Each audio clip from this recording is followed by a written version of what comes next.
switch our focus to mental health now. More and more celebrities opening up about battling mental health issues. One person who's always played open cards with his fans is media personality Lasizwe Dambuza. After what seems to have been a long year, the comedian recently checked himself into a wellness center. He joins the likes of AKA Nina Hasty and Simpiwe Dana, who've also opened up about their own battles to discuss why we need to speak more openly about mental health. Lasizwe joins us now via Zoom. Lasizwe, thanks for your time, and we appreciate it. First of all, how are you doing? How are you feeling? I'm feeling good. I mean, it's been weird. Like, today also is a weird day. Today marks 5 years after my mom's passing. So, yeah, it's a weird day. Yeah, the missing of a loved one who's left you never really goes away. So thank you for taking the time to speak to us. We appreciate it. One of the reactions we see a lot when a famous person or a celebrity speaks about their mental health issues is fans saying, well, you have all this money and you have all this fame. How could you have anxiety? How could you be depressed? How could you be sad? Explain to people how this can affect anyone. You see, that's the stigma around money. People believe that money can buy happiness, money can buy everything, and money genuinely can't buy happiness. Money can't buy everything. You sit in beautiful houses and you're empty, you're lonely, and you're just trying to live, and there's just emptiness around you. Speaking about something so personal requires a lot of courage, I feel. Where did you find the bravery to come out and speak about it?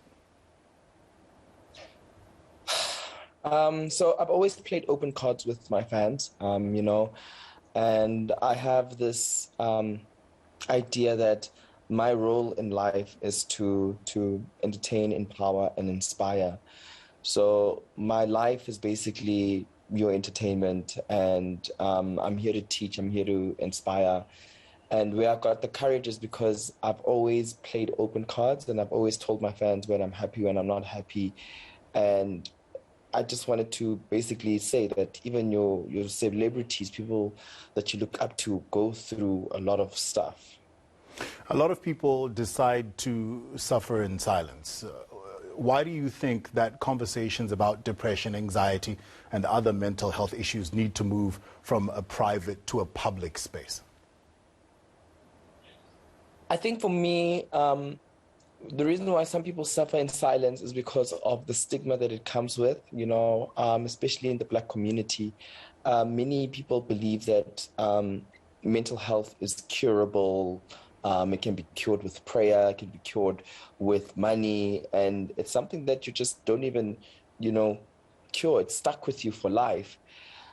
So, yeah, I'm even just speaking about it right now, it's just a little bit of an emotion for me, because I'm just like, damn, like I went through this, you know? So, yeah. And maybe you can share with people what it is exactly that you went through, just broad strokes. So we spoke about this earlier. We don't have to go too deeply into it, but just give us a broad idea of what it is you experienced.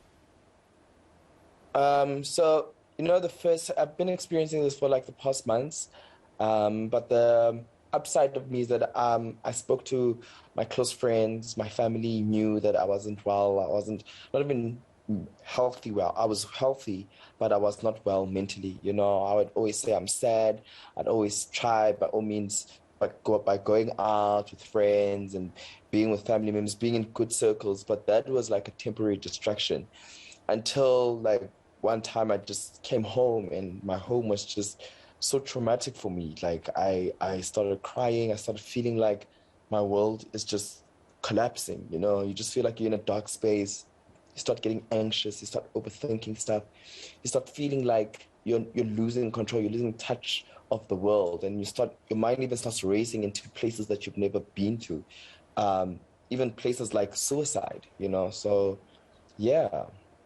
Lasizwe, of course, the flip side of coming out and speaking about this publicly is that, you know, it's in the public domain. And for you, for example, once you were out, you did some work at Sun City and faced backlash from the very same fans you say you play open cards with. What's it been like since you've come out to face the world after speaking so openly?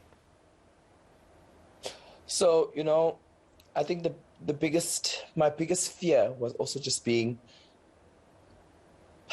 I feared being judged. So I also had instructed my team to release the video towards the end of my journey because I was admitted, and then the doctors saw that I was fit to go back into the big world, because also in the entertainment industry, you are easily replaced. Like if you don't come to a gig, they will find someone else. It's easy like that. So I had to, sit down with my psychiatrist, my psychologist, and, get an evaluation. And they said, listen, you are in good standing. It's just that you have been worn out, you've been burnt out. And it's just, as a public figure, you give so much of yourself that when you come home, you're empty. So now the thing where I failed to communicate was to communicate an update, or even on the copy of the caption, to say that, guys, the video that you've seen is a video that was taken weeks ago, and now I'm out, I'm resting, I'm just coming back slowly into the big world. And then they saw me in Sun City. They were like, oh, isn't Lasizwe supposed to be in a mental wellness center? And that's also just raised a bell in my head that, we still have a long way to go as a country on understanding mental health. There's still like a very gray area. People believe that it's just something that can be cured. It can't be cured. It's something that's stuck with you, and we're dealing with it every single day. We just find ways to cope with it. Oh, Lasizwe, thank you for coming out and speaking about it, because you are doing your part to end the stigma that's attached to mental health.